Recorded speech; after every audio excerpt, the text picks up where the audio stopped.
नमस्कार, आदाब। Crime petrol dial 100 में आप सबका स्वागत है।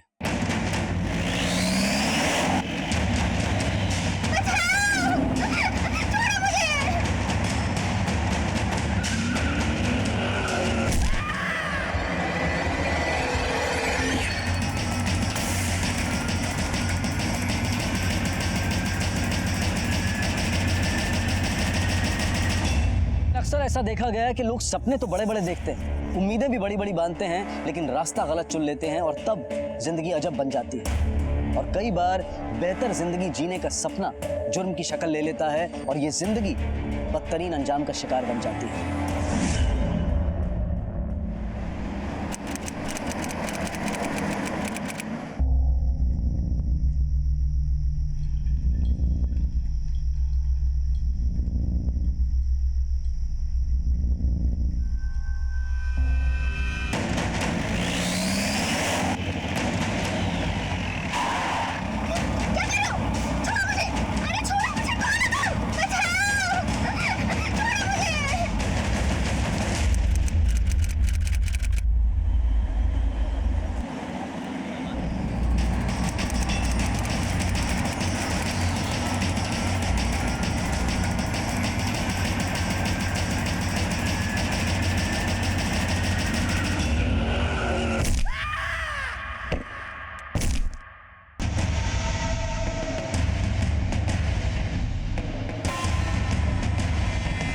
पुलिस बुलाओ जल्दी। Okay sir.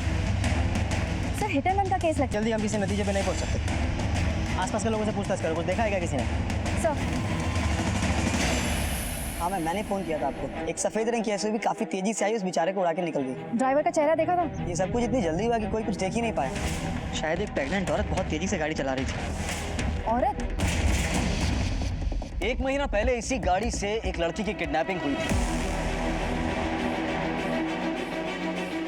और अब उसी गाड़ी से एक आदमी को उड़ा दिया गया था। लोगों का कहना था कि इस गाड़ी को एक गर्भवती महिला चला रही थी। तो क्या ये महिला और उसका परिवार इस किडनैपिंग केस में भी शामिल थे? क्या ये महज एक इत्तेफाक था या फिर सोचा समझा अपराध? हमने अक्सर देखा है कि मुजरिम अपना जुर्म दोहराते हैं, लेकिन ये एक ऐसी वारदात थी जिसमें गाड़ी दोहराई गई थी। एक ऐसा विचित्र केस था जिसमें मुजरिम वो नहीं थे, लेकिन गाड़ी वही थी। 2 अलग अलग वारदातों में एक ही गाड़ी का इस्तेमाल कई सवाल खड़े कर रहा था। नंबर याद है गाड़ी का? गाड़ी का पूरा नंबर तो नहीं देख पाया, पर लास्ट की 2 नंबर मुझे याद है, 7 और 9। 7 और 9। ठीक, अगर जरूरत पड़ी तो हम तुम्हें थाने बुलाएंगे। रेशमा, एक काम करो, एक्सीडेंट के बाद गाड़ी यहाँ से किस तरफ गई पता करो, मैं हॉस्पिटल पहुँचता हूँ। सर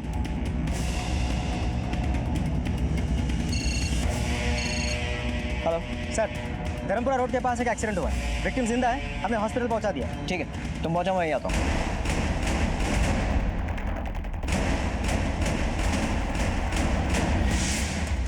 विक्टिम की पत्नी है।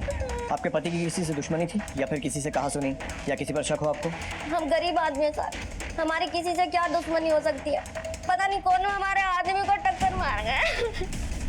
डॉक्टर, एक्सीडेंट पेशेंट की हालत कैसी है? मल्टीपल फ्रैक्चर है, काफी ब्लीडिंग हुई है।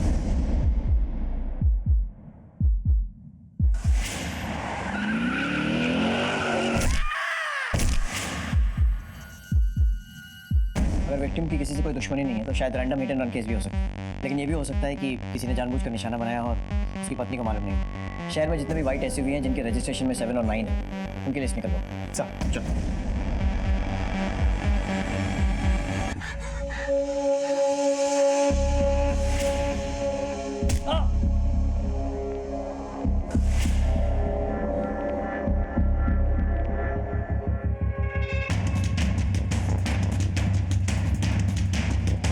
एक काम करो, तुम लोग सर यहाँ पे पूछताछ करो। यस। सुनिए, हमें एक औरत की तलाश है जो व्हाइट एसयूवी में आई थी। वो एक्सीडेंट करके भागी है। आपने ऐसी कोई औरत देखी यहाँ पे? जी मैम, कुछ देर पहले एक वाइट एसयूवी यहाँ पर मेरे दुकान के सामने आके रुकी थी। उसकी ड्राइवर कोई लेडी थी। मैडम वो लेडी प्रेग्नेंट थी, मेरे यहाँ कुछ दवाइयाँ लेने आई थी। मैडम ये मेडिसिन मेरे पास आउट ऑफ स्टॉक है। ठीक है, एक पानी का बोतल और कुछ प्रोटीन बार्स दे दीजिए। हाँ, पानी और कुछ हेल्थ बार्स वगैरह लेके गई। यहाँ पे आसपास कोई और मेडिकल स्टोर है या कोई क्लिनिक? मैडम ये आसपास तो कोई मेडिकल नहीं है, लेकिन आगे एक अंसारी रोड पे मैटरनिटी क्लिनिक है, शायद वहाँ गई। Thank you. सर रेशमा ने बताया कि वो सफ़ेद एसयूवी कोई 7-8 महीने की प्रेग्नेंट औरत चला रही थी। सर कंट्रोल रूम से भी फ़ोन आया था, उन्होंने भी वेरीफाई करके कहा कि शहर में सिर्फ 3 ही ऐसे सफ़ेद एसयूवीज़ हैं जिनके आखिर में नंबर 7 और 9 है, और घर वालों से पता चला है कि उनके वहाँ कोई प्रेग्नेंट औरत भी नहीं है। एक्सीडेंट के समय उनकी गाड़ियाँ कहाँ? सर उन्होंने वेरीफाई करके कहा है कि एक्सीडेंट के समय गाड़ियाँ घर पे ही थी, किसी भी गाड़ी में कोई डेंट भी नहीं है, किसी गाड़ी का कोई एक्सीडेंट भी नहीं हुआ। सर ऐसे भी तो हो सकता है कि वो गाड़ी दिल्ली में रजिस्टर्ड ना हो। इस देश में ना जाने ऐसे कितने सफ़ेद एसयूवीज़ होंगे, हम एक एक करके चेक करने बैठेंगे तो बहुत समय निकल जाएगा। खुराना वो गाड़ी 7-8 महीने की प्रेग्नेंट औरत चला रही थी, मतलब ज़्यादा दूर नहीं जा सकती। रेशमा से कहो कि 8-10 किलोमीटर के दायरे में जितने भी मैटरनिटी क्लिनिक्स और मेडिकल स्टोर्स हैं सब में पता करें। सर पुलिस को मिली जानकारी के आधार पर पुलिस ने आसपास के सभी मेडिकल स्टोर्स और क्लिनिक से पूछताछ शुरू की। एक्सक्यूज मी, मेडिकल स्टोर कहाँ है? भैया ये मेडिसिन दे दीजिए।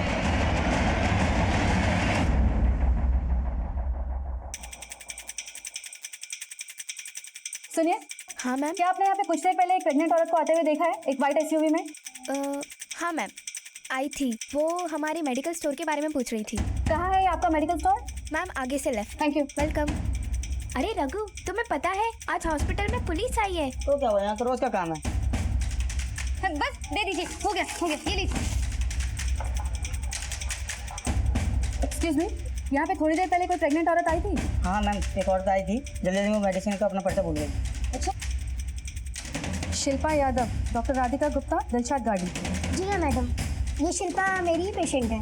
इनके पति का नाम जयंत है। यहाँ एमजी रोड के पास मंदिर के सामने कृष्णा कोऑपरेटिव सोसाइटी में रहती है। Hello sir. हाँ, उस प्रेग्नेंट औरत के घर का पता चल चुका है। तुम लोग वहाँ पहुँचो, हम भी पहुँच रहे हैं।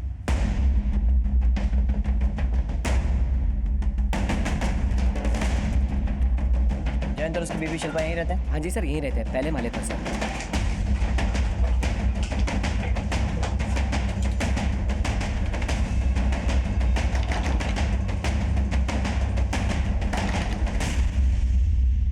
क्या हुआ साहब? ये जयंत का ही घर है ना? हाँ साहब, जैन मिल गया क्या? क्या मतलब? वो 3-4 दिन से गायब है, इसके लिए उसकी वाइफ ने मिसिंग कंप्लेंट लिखाई हुई है।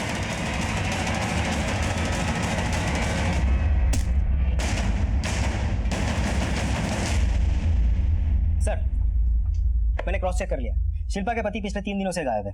शिल्पा ने मिसिंग रिपोर्ट भी लिखवाई थी, ये रही रिपोर्ट की कॉपी। ये चक्कर क्या है? पहले उसका पति गायब होता है, फिर हफ्ते भर बाद Shilpa hit and run case में इन्वॉल्व होती है,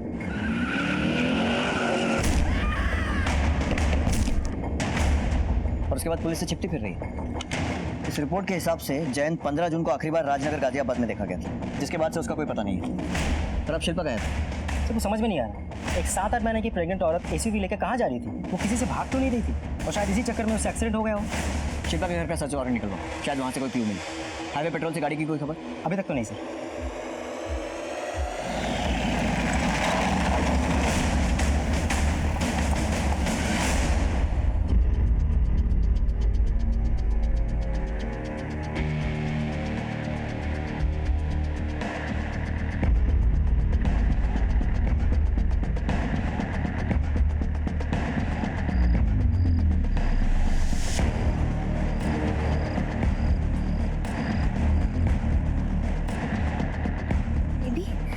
तुम बिल्कुल परेशान मत होना, मैं जो भी कर रही हूँ ना तुम्हारे अच्छे के लिए कर रही हूँ। अरे शिल्पा, क्या हुआ? आंखें बंद रखना। हाँ ठीक है। चलो खड़े हो जाओ। अरे हुआ का ही तो बताओ। अब आंखें खोलो, खोल के देखो।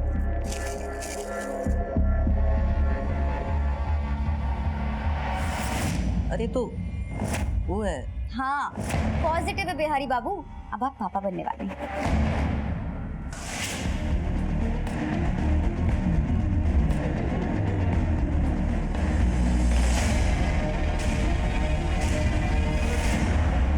साधारण से दिखने वाले इस केस में आगे चलकर कत्ल और कई और संगीन अपराध जुड़ने वाले थे। पुलिस के लिए उलझनों का जाल बुना जाने वाला था,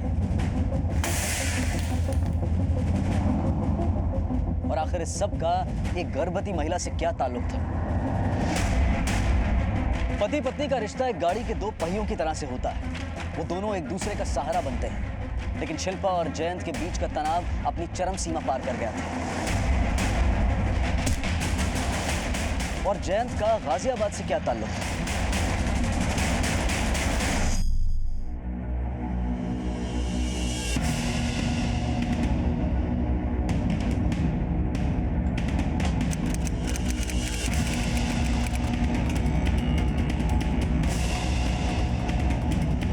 पूरे घर में अच्छे से सर्च करो। सर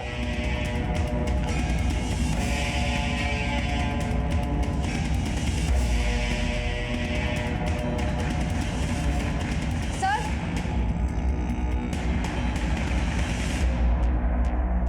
लगता है काफी जल्दी में सामान पैक करके घर छोड़ा। पूरे कमरे के अच्छे से तलाशी लो, एक एक कोना छान मारो। सर खुराना अगर ठीक से समझने की कोशिश की जाए तो एडवांस स्टेज में 8 महीने की प्रेग्नेंट औरत फरार है। जो एक्सीडेंट उसने किया था अब तक ये पता नहीं चला है कि वो हिट एंड रन है या फिर जानबूझ कर किया। जिस आदमी को टक्कर लगी थी वो अब तक जिंदगी और मौत के बीच में झूल रहा है। और इस औरत और उस आदमी का कोई कनेक्शन भी समझ में नहीं आया। इस औरत का पति गायब है और उस बेडरूम की हालत कुछ और ही कह रही है। एक बात तो पक्की है, ये केस जैसा दिख रहा है वैसा तो बिल्कुल नहीं। सर कहीं सबके पीछे शिल्पा के पति जयंत के गायब होने से तो कोई कनेक्शन नहीं है? जयंत मिल गए क्या? 3-4 दिन से गायब है, इसके लिए उसकी वाइफ ने मिसिंग कंप्लेंट लिखाई हुई है। हो सकता है और शिल्पा का भी हो सकता है। शिल्पा और जयंत दोनों के कॉल रिकॉर्ड्स निकल गए। इन दोनों पति पत्नी के बीच में कुछ तो जरूर ऐसा हुआ है कि नौबत यहाँ तक आ पहुंची। पता करो कि ये घर किराए का है या फिर खुद का। सारे एंगल चेक करो। सर पूरे घर की तलाशी ले ली लेकिन हमारे काम की कोई चीज़ नहीं मिली है। ठीक है, आस पड़ोस में पूछताछ करो, देखो क्या इन्फॉर्मेशन मिलती है। सर सब दिखने में तो अच्छे भले लोग थे। 2 साल पहले आए हुए थे नई शादी करके। शिल्पा दिल्ली की थी और जयंत बिहार का था। सब लव मैरिज की थी, इसके अलावा कुछ नहीं पता। सर जब से यहाँ रहने आए हैं तब से मैं इनके घर में काम करती हूँ। दोनों में आपस में बहुत लड़ते झगड़ते थे। अरे शिल्पा, गाड़ी की चाबी देखिए क्या मेरे? देख नहीं रहा क्या? यहाँ रखी है। गाड़ी के लिए तो पूरा टाइम है ना तुम्हारे पास, और अपनी बीवी के लिए बिल्कुल टाइम नहीं है। क्योंकि गाड़ी दिन भर चपड़ चपड़ करके हमारा दिमाग नहीं खाती। देखो जैन, फालतू बकवास मत करो मुझसे, समझे? तुम्हें तो बहाना चाहिए मुझसे झगड़ा करने का। तो अगले बार से आरती करेंगे हम आपकी। अभी फोनवा में घुसी थे ना, घुसे रहिए। इन झगड़ों की वजह मालूम नहीं सर। अच्छा, ये गाड़ी कौन चला रहा था? गाड़ियाँ तो जेंट्स आगे चलाते थे, कुछ दिनों से मैडम चलाना शुरू की है। अच्छा, ये शिल्पा का नंबर होगा तुम्हारे पास? नहीं सर। नंबर ले लो। जयंत और शिल्पा की शादीशुदा जिंदगी में पनपती तकलीफें अब एक एक करके सामने आने लगी थी। पुलिस के सामने कई सवाल थे। जयंत कहाँ गायब था? शिल्पा अपने गर्भ के इस नाजुक मोड़ पर कहाँ जा रही थी? वो अपने और अपने बच्चे की जिंदगी को क्यों खतरे में डाल रही थी? उसका मकसद क्या था? उसने अपनी गाड़ी को साफ करके क्यों छोड़ दिया था? वो अपने किस जुर्म पर पर्दा डालना चाहती थी? सर मान लेते हैं कि पति पत्नी के बीच रिश्ता कुछ सही नहीं चल रहा, लेकिन शिल्पा ने जयंत की मिसिंग रिपोर्ट भी तो लिखवाई थी। लोग अपने ऐप छुपाने के लिए किसी भी हद तक जा सकते हैं खुराना। हो सकता है कि ये कंप्लेंट महज एक दिखावा। हमें शिल्पा और जयंत तक जल्द से जल्द पहुंचना होगा। हॉस्पिटल से क्या खबर? सर अभी तक होश नहीं आया। शिल्पा का फोन ट्रेस करो और उसकी करंट लोकेशन पता करो। उसकी गाड़ी के बारे में कुछ पता चला? सर बिल्डिंग के सिक्योरिटी गार्ड से हमें गाड़ी का नंबर तो मिल गया। गुड। दिल्ली और गाजियाबाद में उन दोनों के लिए लुकआउट नोटिस इशू करवा दो। सर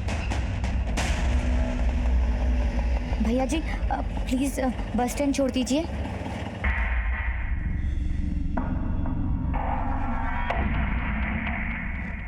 सर शिल्पा की लोकेशन नेशनल हाईवे 44, हम छानबीन कर रहे हैं। खुराना, इस वक्त हमारे पास सवाल बहुत सारे हैं और जवाब एक भी नहीं है। सिर्फ एक लीड है, गाजियाबाद, जहाँ जयंत की लास्ट लोकेशन ट्रेस हुई थी। सर जयंत एक छोटी सी गारमेंट कंपनी में असिस्टेंट मैनेजर था। उसका ज़्यादातर काम दिल्ली में ही था। अब तक जयंत के साथ गाजियाबाद का कोई कनेक्शन नहीं निकला, लेकिन आई विटनेस के हिसाब से शाम के करीब 4 बजे उसे गाजियाबाद के लिए बस अड्डे से बस पकड़ते हुए देखा गया। उसके बाद सर फिर वो राजनगर के 10th ब्लॉक मार्केट से शिल्पा को कॉल करता है, लेकिन शिल्पा उसका फ़ोन नहीं उठाती। फिर उसका फ़ोन स्विच ऑफ हो जाता है। उसके बाद से हमारे पास कोई जानकारी नहीं है सर। इसका मतलब यह है कि हमें यह भी पता नहीं है कि शिल्पा दिल्ली में ही है या फिर शायद वो भी गाजियाबाद भाग गई है। खुराना, कहीं ये दोनों पति पत्नी का प्लान तो नहीं? हेलो, ओके ठीक है, thanks. Sir Ghaziabad police station से फ़ोन था। जैन की गाड़ी के लिए हमने जो लुकआउट नोटिस इशू किया था उससे एक शॉकिंग चीज़ सामने आई है। सर ये है sub inspector Verma, Patna police से। हेलो। जिस सफ़ेद रंग की एसयूवी कार की आपको तलाश है, सेम नंबर की कार की तलाश ये भी कर रहे हैं। जयंत और शिल्पा का पटना से क्या कनेक्शन? सर आपको जिस गाड़ी की तलाश है उस गाड़ी से पटना में एक लड़की को किडनैप किया गया है। क्या मतलब? सर आकांक्षा नाम की 24 साल की लड़की 20 मई को पटना के दानापुर एरिया से उठाई गई।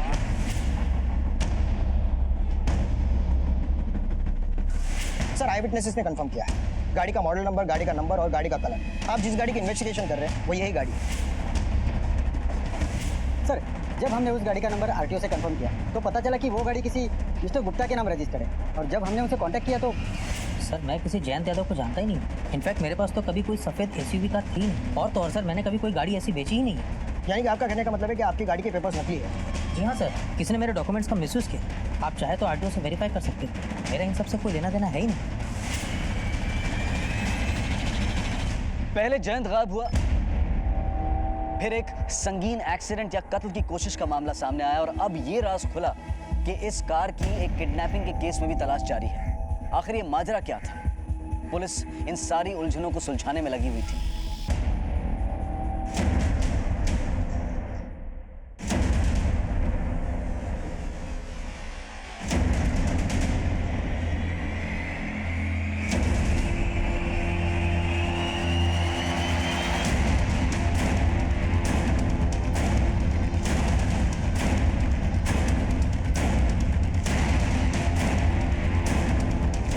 सर ये सिर्फ एक इत्तेफाक तो नहीं हो सकता। पहले जयंत की गाड़ी से एक लड़की की किडनैपिंग हो जाती, फिर जयंत खुद गायब हो जाता। कहीं ऐसा तो नहीं कि सब कुछ करके जयंत खुद ही अंडरग्राउंड हो गए हो? मुझे आकांक्षा किडनैपिंग केस की सारी डिटेल्स चाहिए। पटना पुलिस की सस्पेक्ट लिस्ट में जो लोग हैं उनके नाम, किडनैपिंग के दिन और वक्त, जयंत की लोकेशन। पता करो कि उस दौरान वो कहाँ था और किस किस के टच में था। सर ये जयंत और आकांक्षा के बीच कोई चक्कर तो नहीं चल रहा था? ऐसा भी तो हो सकता है कि जयंत और आकांक्षा मिलकर कहीं गायब हो गए, या फिर शिल्पा ने उन्हें गायब करवा दिया। इस शिल्पा की भी पूरी हिस्ट्री निकालो। मुझे इनके पैदा होने से लेकर गायब होने तक की हर छोटी से छोटी डिटेल चाहिए। सर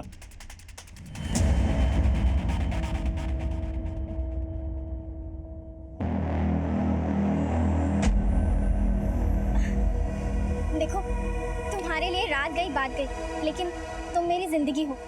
मैं तुम्हें बहुत प्यार करती हूँ। बस तुम मुझे कभी छोड़ना मत। तुम जैसा कहोगे, जो कहोगे वो मैं करूँगी। देखना, मैं तुम्हें इतना इतना इतना प्यार करूँगी कि तुम बहुत खुश रहोगे। Believe me. सर, जयंत की माँ शांति देवी आई है पटना से। बुलाओ उन्हें। Okay sir. जयंत के फोन रिकॉर्ड्स के हिसाब से वो मई में पटना में था। क्या वो आपसे मिलने आया था? हाँ साहब, वो सिर्फ हमको मिलने के लिए नहीं आया था। वो कहा है ना, मुजफ्फरनगर में हमारी जमीन है, उसको बेचने के इरादे से आया था। बिटवा, ये लो चाय। देख बिटवा, ये जमीन जायदाद के सौदे चरने फिरने से नहीं होते हैं, और इसे गांठ मार के मत बैठ जाना। अगर ये जमीन नहीं बिकी तो क्या करोगे? अरे मैं क्या बात कर रही हूँ? कैसे नहीं बिकेगी जमीन? जरूर बिकेगी, और अगर नहीं भी बिकी ना तो हमारे पास दूसरा रास्ता है, तुम चिंता ना करो। लेकिन अम्मा कैसे भी करके ना हमको अपने बउआ का भविष्य सुरक्षित करना है, और शिल्पा के लिए गाड़ी भी लेनी है। ये सब जरूरी है ना अम्मा? बहुत प्यार करता है अपनी शिल्पा को, अपने होने वाले बउआ के लिए बहुत चिंतित था, अच्छी जिंदगी देना चाहता था उनको। क्या आपको लगता है कि शिल्पा ने जयंत के साथ कुछ किया? नहीं साहब, वो ऐसा नहीं कर सकते। बहुत प्यार करते थे एक दूसरे को, भाग के शादी किए थे घर वालों की मर्जी के खिलाफ। वो ऐसा क्यों करेगी? एक तरफ पुलिस को जयंत के आकांक्षा के अपहरण में शामिल होने के सबूत मिल रहे थे, तो दूसरी तरफ गैर जिम्मेदार दिखने वाला जयंत अपने आने वाले बच्चे की जिंदगी को बेहतरीन बनाने के लिए फिक्रमंद था। तो क्या उसकी जमीन की सौदेबाजी से कोई राज जुड़ा था? उसका दूसरा प्लान क्या था? ऐसा क्या हुआ था उनकी जिंदगी में कि पति गायब और पत्नी दर दर की ठोकरें खा रही थी? लेकिन ये तो साफ था कि जैसा दिखाई दे रहा था वैसा बिल्कुल नहीं था। पुलिस मामले की तह तक जाने के लिए पूरी कोशिश कर रही थी। सर, शिल्पा की व्हाइट एसयूवी उस्मानपुर फॉरेस्ट के पास खड़ी हुई है। शिल्पा ने अगर गाड़ी छोड़ दी, इसका मतलब वो अब तक दिल्ली में ही थी और अब उसके पास कोई ट्रांसपोर्ट नहीं होगा। पता करो कहीं वो अपने माँ बाप के यहाँ तो नहीं गई। मैंने कंफर्म किया, वो अपने माँ बाप के वहाँ नहीं गई है। दिल्ली से बाहर जाने वाले सभी रास्तों पे नजर रखो, और रेलवे स्टेशन, बस अड्डों पर उसकी फोटो सर्कुलेट करवाओ, और आसपास के हॉस्पिटल्स पर भी नजर रखो। सर,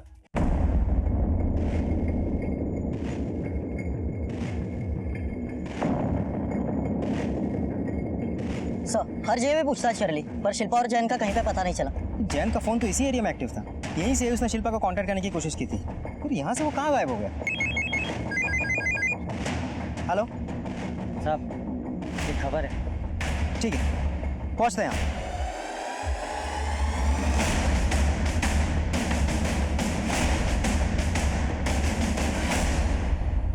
शिल्पा जी, डॉक्टर के हिसाब से अब आप हमारे सवालों के जवाब दे सकती हैं। तो अब ये बताइए कि भाग क्यों रही, और जिस आदमी को आपने टक्कर मारी, क्या आप उसे जानती हैं? सर वो गलती से टक्कर लग गई और मैं उसे नहीं जानती। मैं बहुत घबरा गई थी, इसलिए मैं जल्दी में वहाँ से भाग गई। क्यों? क्योंकि सर मेरी और मेरे बच्चे की जान का खतरा था। खतरा किससे? सर कई दिनों से कोई मुझ पर नजर रख रहा है, कोई मेरा पीछा कर रहा है और मैं नहीं जानती वो कौन है। उसका चेहरा भी ढका हुआ था। मैं आपके पास ही आ रही थी, लेकिन मेरे हाथों एक्सीडेंट हो गया और मैं भाग निकली।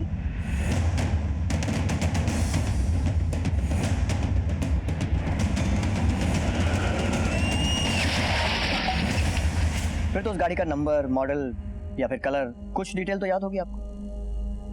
सर मुझे याद नहीं है। मैं बहुत घबराई हुई थी। अगर आपकी बात को सही मान भी लिया जाए तो एक्सीडेंट के बाद आप भागी क्यों? सीधे पुलिस के पास आते और हम आपको प्रोटेक्शन देते। सर बस मैं इतना जानती हूँ कि कोई मेरा पीछा कर रहा था और मैं बस अपनी जान बचा के वहाँ से भाग गई। सवाल यह है कि कोई आपका पीछा कर क्यों रहा था और आप हादसे की जगह से फरार भी हुई थी? सर मैं बहुत डर गई थी। मुझे ये लगा कि कहीं उस एक्सीडेंट से उस बंदे की जान तो नहीं चली गई। मैं नहीं चाहती थी कि मेरा बच्चा पुलिस कस्टडी में पैदा हो, बस इसीलिए मैं वहाँ से भाग गई। अच्छा एक बात बताइए, आपके पति जयंत कहाँ गायब है? मैं नहीं जानती वो कहाँ है। ये फोटो देखिए, पहचानती आप? नहीं, मैं नहीं पहचानती हूँ। आकांक्षा नाम है इसका। 1 महीने पहले इसकी किडनैपिंग हुई थी और इसके किडनैपिंग केस में हमें जयंत और उसकी कार की तलाश है। कहीं ऐसा तो नहीं है कि इसका और जयंत का कुछ अफेयर चल रहा था और जैसे ही तुम्हें सच पता चला तुमने कुछ कर दिया उसे? नहीं सर, ये बिल्कुल गलत है। मैं ऐसा क्यों करूँगी? और मेरे पति भी ऐसा नहीं कर सकते। वो मुझसे और अपने होने वाले बच्चे से बहुत प्यार करते हैं। यार बउआ, बहुत लड़ाई झगड़ा देख ली तुम अपने अम्मा बाबूजी का, लेकिन इसका मतलब ये ना समझना कि हम लोग तुमको प्यार नहीं करते। बहुत प्यार करते हैं तुमको। क्या है ना बउआ कि हम ज़्यादा पढ़े लिखे नहीं हैं, लेकिन कोशिश करेंगे कि तुमको दुनिया का हर खुशी दें। बस डर लगता है कि कहीं ना दे पाए तो। तुम्हारे पति जयंत की गाड़ी यूज हुई आकांक्षा की किडनैपिंग में 20 मई को। 20 मई को? नहीं सर, ये पॉसिबल नहीं हो सकता। जयंत तो 27 तारीख को गाड़ी घर लेकर आए। Sir, excuse me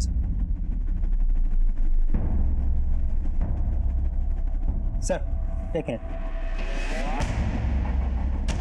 sir. आकांक्षा की किडनैपिंग हुई थी 20 मई को और इन पेपर्स के मुताबिक जैन ने गाड़ी खरीदी थी 15 मई, मतलब किडनैपिंग के 5 दिन पहले। शिल्पा जी, आपको पूरा यकीन है कि आप कुछ भूल नहीं रही हैं या फिर कुछ छुपा नहीं रही हैं और पूरा सच बता रही हैं हमें? सर मैं क्यों आपसे कुछ छुपाऊंगी, बल्कि मैं तो आपको रिक्वेस्ट कर रही हूँ कि आप प्लीज़ मेरे पति को ढूंढिए। सर, गाड़ी के रजिस्ट्रेशन के पेपर्स के हिसाब से जयंत ने गाड़ी खरीदी थी 15 मई को, यानी कि आकांक्षा की किडनैपिंग से पहले। और शिल्पा का कहना है कि जयंत पहली बार घर गाड़ी लेकर आया था 12 दिन बाद, मतलब 27 मई को। और गाजियाबाद पुलिस ने जब आरटीओ और पुराने ओनर MC गुप्ता से बात की तो पता चला कि ये सारे पेपर्स फर्जी है, इस नाम का कोई नहीं है। इसका मतलब जयंत ने पहले ही गाड़ी खरीद ली थी या चुरा ली थी और शिल्पा से ये बात छुपाई और आकांक्षा की किडनैपिंग के बाद गाड़ी घर लेकर आए। सर, फॉरेंसिक डिपार्टमेंट ने ब्लड और DNA ट्रेसेस के लिए गाड़ी को बहुत बारीकी से चेक की, लेकिन कुछ नहीं मिला। गाड़ी क्लीन है। उनका कहना है कि किसी ने स्पिरिट का इस्तेमाल करके पूरी गाड़ी का बहुत अच्छे से सफाई कर दी है ताकि कोई सबूत ना रह जाए। खुराना, शिल्पा की बात या तो पूरी तरह सच है या फिर बहुत अच्छी तरह सोची समझी गई कहा। क्या वाकई में कोई इसका पीछा कर रहा है? सर, मैंने उसके फोन रिकॉर्ड चेक किए। जिस वक्त जैन गाजियाबाद से गायब हुआ उस वक्त शिल्पा दिल्ली में ही थी। हो सकता है कि ये सब जयंत का रचा हुआ ही खेल है और शिल्पा इस सब से अंजाम है। क्या पता शिल्पा पर हुए अटैक्स में भी जयंत का ही हाथ हो सकता है सर। शिल्पा के हाथों अनजाने में एक्सीडेंट हुआ, ये बात तो साफ हो गई, लेकिन इस केस ने पटना किडनैपिंग केस की तहकीकात को एक नया मोड़ दे दिया, जिसमें जयंत और शिल्पा शक के घेरे में थे। खुराना, अगर शुरू से देखा जाए, जयंत ने पहले गाड़ी खरीदी, फिर उसी गाड़ी से आकांक्षा किडनैप होती है, फिर जयंत खुद गायब, फिर शिल्पा ने एक्सीडेंट किया और आकांक्षा अभी भी गायब। सर, ये जयंत खुद पटना से है और आकांक्षा भी पटना से ही है। हो ना हो, ये जयंत और आकांक्षा के बीच कोई ना कोई कनेक्शन तो जरूर है। मुझे लग रहा है कि इस जुर्म की जड़ें पटना में खड़ी हैं। पटना पुलिस को इन्फॉर्म करो कि हम पहुंचे। सर,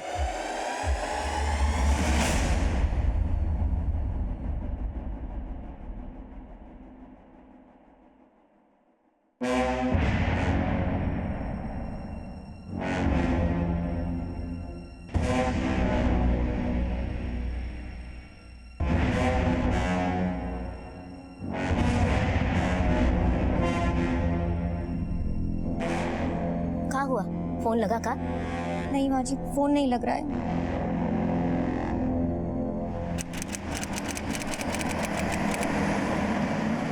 सर, आकांक्षा के मिसिंग केस में एक बात तो मैं खटकी थी। वो किडनैप तो हुई थी 20 मई को लेकिन उसके पिताजी ने उसकी गुमशुदगी की रिपोर्ट 27 मई यानी 1 हफ्ते के बाद दर्ज कराई थी और उनका कहना यह था कि वो खुद उन्हें ढूंढ रहे थे। ये बड़ी अच्छी बात है। एक 24 साल की लड़की पूरे हफ्ते भर से गायब थी और पिता को कोई फिक्र ही नहीं। सर, एक तरफ आकांक्षा के पेरेंट्स ने उसकी मिसिंग कंप्लेंट एक हफ्ता लेट लिखवाई थी और दूसरी तरफ दिल्ली में जैन गायब था शिल्पा के हिट एंड रन केस से पहले। इस हिट एंड रन केस ने एक खतरनाक खेल को बेनकाब किया। शिल्पा और आकांक्षा दोनों के केस में मुख्य किरदार है जैन। लेकिन आकांक्षा के पिता ने ऐसा क्यों किया होगा? कौन है साहब ये? मैंने इन्हें इससे पहले कभी नहीं देखा। देखिए, हमें ऐसी जानकारी मिली है इनका आपकी बेटी आकांक्षा के साथ कोई कनेक्शन हो सकता है। और वो कनेक्शन क्या है ये आप बताइए। सच बताएंगे तो शायद अपनी बेटी से दोबारा मिल पाएंगे। दरअसल हमारी बिटिया का किसी के साथ चक्कर चल रहा था सर। हमें लगा कि वो उस लड़के के साथ भाग गई। हमने बदनामी के डर से पुलिस स्टेशन में कंप्लेंट नहीं की। किस लड़के के साथ चक्कर? पक्का इन दोनों में से कोई नहीं था? नहीं साहब, हमने इन्हें कभी नहीं देखा। ठीक है, आप जा सकते हैं। नमस्ते सर, मुझे अभी लगता है जैन का इस आकांक्षा और शिल्पा के साथ दोहरा रिलेशन इस मामले की जड़ है। आराम से बैठ।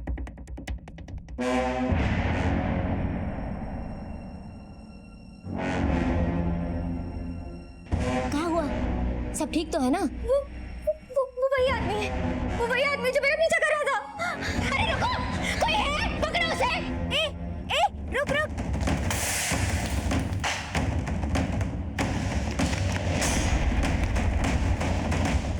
अरे रुको, कोई है, पकड़ो उसे। ए, रुक।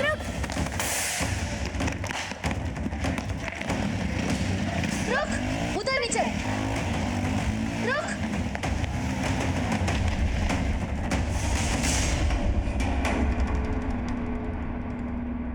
वो तो बच के निकल गया, लेकिन उसकी घड़ी हमारे हाथ लगी है। क्या आप दोनों पहचानते हैं इस घड़ी को?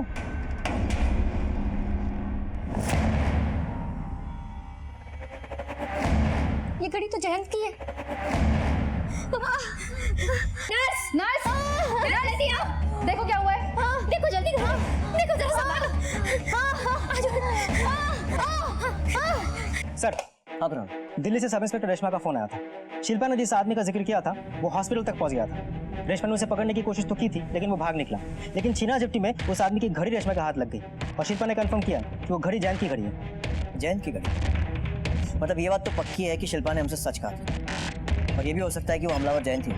एक टीम रेडी करो दिल्ली में उसे ट्रैक करने की। उसका पकड़ा जाना बहुत जरूरी है। सर आइए। सर, ये आशा है, आकांक्षा के कॉलेज से। ये उस आदमी के बारे में जानती है जिसका उसके साथ में अफेयर था। क्या जानती है उसके बारे में? मैं उसके बॉयफ्रेंड से कहीं मिली तो नहीं हूँ, पर वो अक्सर हमसे बतियाती रहती थी उसके बारे में। और सर, वो अक्सर उससे मिलने ताजनगर जाया करती थी। एक टीम रेडी करो और सर्च के लिए। जी सर। पुलिस ने आकांक्षा की दोस्त आशा के दिए गए एड्रेस पर पूछताछ की और उनके हाथ आखिरकार कामयाबी लग ही गई।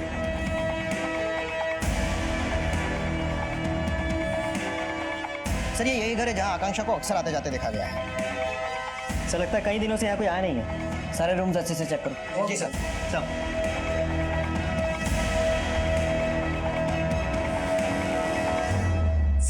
सर यहाँ आइए सब। क्या? फॉरेंसिक टीम में बुलवाओ जल्दी। जी सर।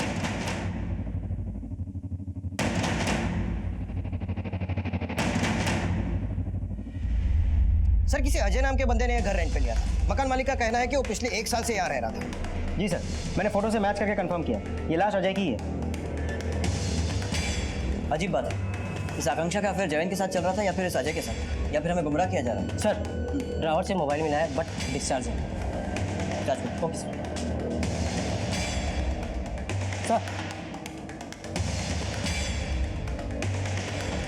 कहीं ऐसा तो नहीं कि इस आकांक्षा का अफेयर जैन के साथ चल रहा था और जयंत ने अजय को मारा और आकांक्षा को अपने साथ ले गया और अब अपनी पत्नी पर हमले भी करवा रहा है। अजय के घर से पुलिस को फ्रिज में से अजय की लाश मिली। बड़ा सवाल यह था कि कौन किसकी मदद से किसे ठिकाने लगा रहा था। केस पेचीदा होता जा रहा था और इस केस में शामिल सभी लोग कभी शिकारी तो कभी खुद जुर्म का शिकार नजर आ रहे थे। देख बहुरिया, हमारे जयंतवा का बिटवा आया है। कितना प्यारा है।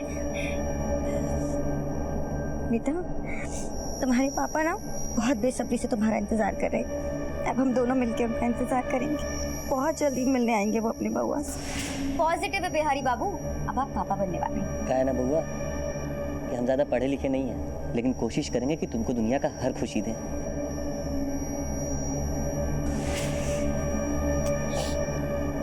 सर, लाश के पोस्टमार्टम रिपोर्ट के हिसाब से उसकी मौत आकांक्षा की किडनैपिंग के 1 हफ्ते के अंदर ही हो चुकी थी।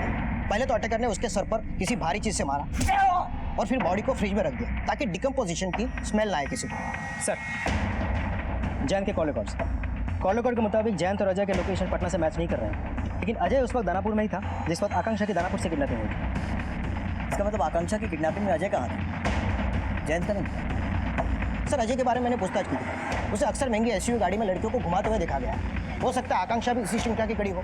लेकिन आकांक्षा की किडनैपिंग में जैन का नाम आया और गाड़ी भी उसी की थी। ज़रूर अजय और जैन के बीच में कुछ ना कुछ तो हुआ है और इसीलिए जैन गायब हुई। सर, आकांक्षा भी तो हो सकती है। ऐसा भी हो सकता है एक को साथ मिलाकर दूसरे को रास्ते से हटा दिया। केस तो उलझते ही जा रहा है। पुलिस ने जयंत और अजय के बीच कनेक्शन ढूंढने के लिए पूछताछ शुरू की और आखिरकार उनके हाथ सफलता आ ही गई। सुनो, यस मैडम। इन दोनों को देखो, इनको कहीं देखा है यहाँ पे? हाँ मैडम, इस आदमी को अक्सर इस गैरेज में आते जाते देखा है, लेकिन इस दूसरे को नहीं देखा। किसका है ये गैरेज? राजेश, ये 1 हफ्ते से बंद है अभी। नंबर है इसका? हाँ नंबर है। तो सर, रेशमा ने बताया राजनगर में और पूछताछ करने के बाद किसी ने बताया कि 10 ब्लॉक के मार्केट के पास के गैराज में जैन को 1-2 बार देखा गया। गैराज के मालिक का नाम है राजेश शर्मा। सरेरी राजेश शर्मा की फोटो। तो जब मैंने जैन के कॉल रिकॉर्ड दोबारा चेक किए तो पता चला कि जैन और राजेश के बीच अक्सर बातें होती थी। सर, मैंने जब राजेश के बारे में इंक्वायरी की तो पता चला कि ये गैराज राजेश का ही है, लेकिन पिछले कुछ दिनों से गैराज बंद है, ताला लगा है और राजेश को भी वहाँ नहीं देखा गया है। और अजय अक्सर उस गैराज में गाड़ियाँ लेने आता था। इसका मतलब कि शायद जैन ने भी अपनी एसयूवी वहीं से ली होगी, लेकिन फिर किसी ने उसको वहाँ देखा क्यों नहीं? सर, मैंने राजेश के वर्कर्स के बारे में पता किया। उनमें बिट्टू नाम का एक आदमी है जो राजेश के साथ ही लापता है। Excuse me sir. Hello sir, hospital से phone. Hit and run victim को होश आ गया।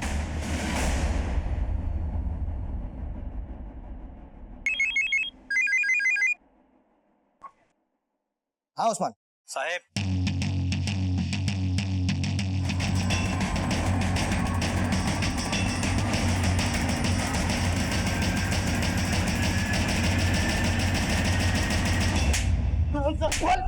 हमको कुछ नहीं मालूम था। हमको कुछ नहीं मालूम। सच बोलेगा कम पिटेगा और हो सकता है हड्डियां भी कम टूटे। हम बताते सब बताते हैं। सब राजेश भैया के हम नौकरी करते थे, वो गाड़ियों का कारोबार करते हैं। कैसा कारोबार? कुछ गाड़ियाँ यहाँ से जाती थी गाजियाबाद NCR बेचने के लिए। कौन बेचता था यहाँ से गाड़ियाँ? रितेश नाम का एक आदमी, राजेश भैया वहीं काम करते थे। वो दोनों बिजनेस पार्टनर है साहब। बाकी हम तो यहाँ पटना आते थे गाड़ी लेने, जो पैसा मिलता था उसका हम रितेश भैया को ट्रांसफर कर देते थे। जैन को जानता है? हम किसी जैन को नहीं जानते साहब। साहब हम सही कह रहे हैं, हम नहीं जानते किसी जैन को। राजेश कहाँ है अभी? साहब हमको नहीं पता राजेश भैया कहाँ है। रितेश का घर मालूम है? साहब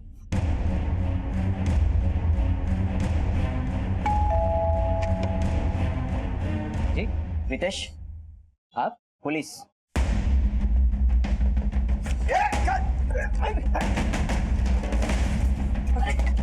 पूरे करके तलाशी लो। Okay sir.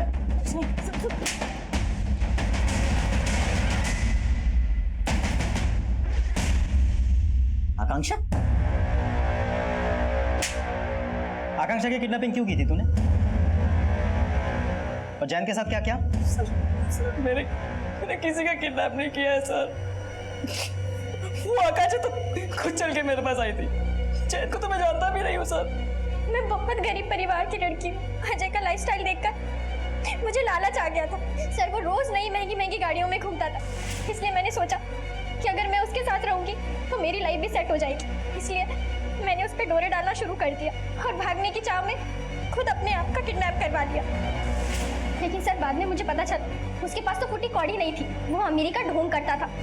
जितनी भी महंगी महंगी गाड़ियों में वो घूमता था वो सारी गाड़ियाँ रितेश की थी। तो तुमने उसे मार डाला? सर हमारे बीच रोज झगड़े होने लगे थे।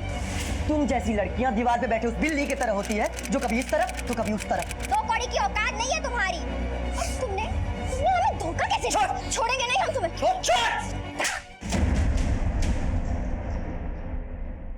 सर मैं बहुत डर गई थी, इसलिए मैंने उसकी लाश को फ्रिज में छुपा दिया और सीधा भागकर रितेश के पास गई। लेकिन रितेश ने भी मेरा यूज किया।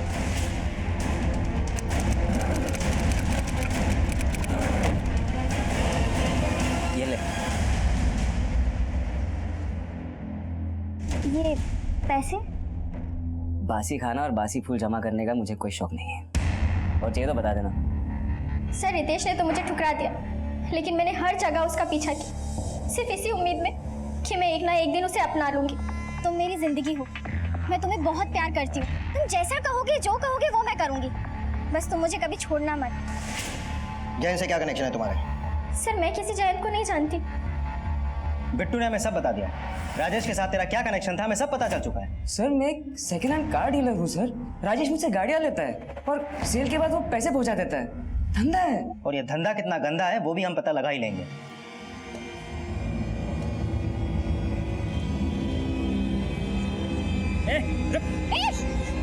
बुढ़िया तो गन नीचे कर, गन नीचे कर।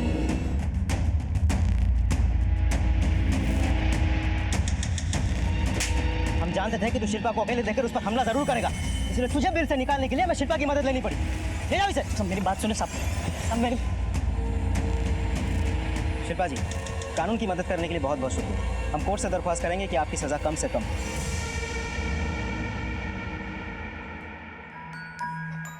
मम्मी बउआ को बहुत प्यार देना।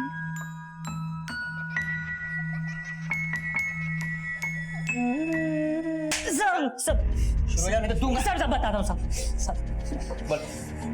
ये सारा खेल चोरी की गाड़ियों का है। देश के अलग अलग हिस्सों से ये गाड़ियाँ चोरी की जाती है और उसके बाद फ़ौरन उसको स्टेट के बॉर्डर पे बने गैरेज में भेज दिया जाता है। जब एक बार गाड़ी गैरेज में आ जाती है तो फिर मुश्किल से 2-3 घंटे में ही उसका paint, chassis number, engine number सब कुछ बदल दिया जाता है। ऐसी चोरियाँ बहुत प्लानिंग के साथ की जाती है।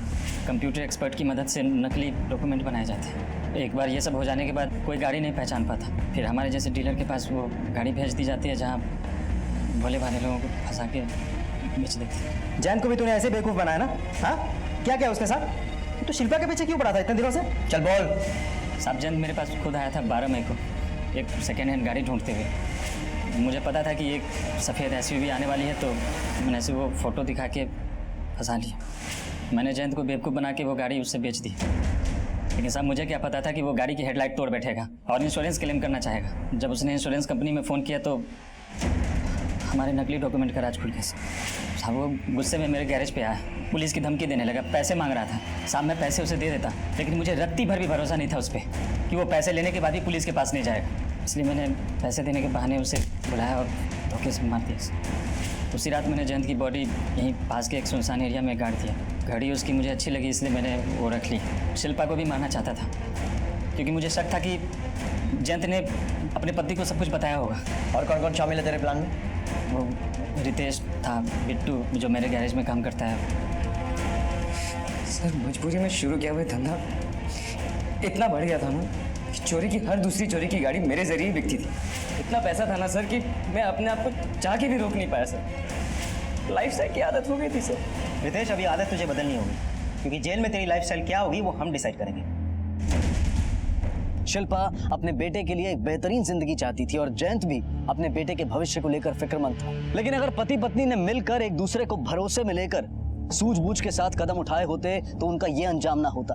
आकांक्षा ने भी एक बेहतर जिंदगी के सपने देखे, उनके लिए समझौते भी किए, लेकिन गलत सोच के साथ गलत राह पर चलकर कभी खुशहाली नहीं मिलती। इसी विचार के साथ अब मैं अनूप सोनी आपसे विदा लेता हूँ। फिर मुलाकात होगी अगले एपिसोड में एक और चौंका देने वाले केस के साथ। तब तक अपना और अपने परिवार का ख्याल रखें और देखते रहें क्राइम पेट्रोल डायल 100। सबक एक को, सीख हम सबको। जय हिंद। क्राइम पेट्रोल के ऐसे ही मजेदार एपिसोड्स देखने के लिए हमारे चैनल को सब्सक्राइब करें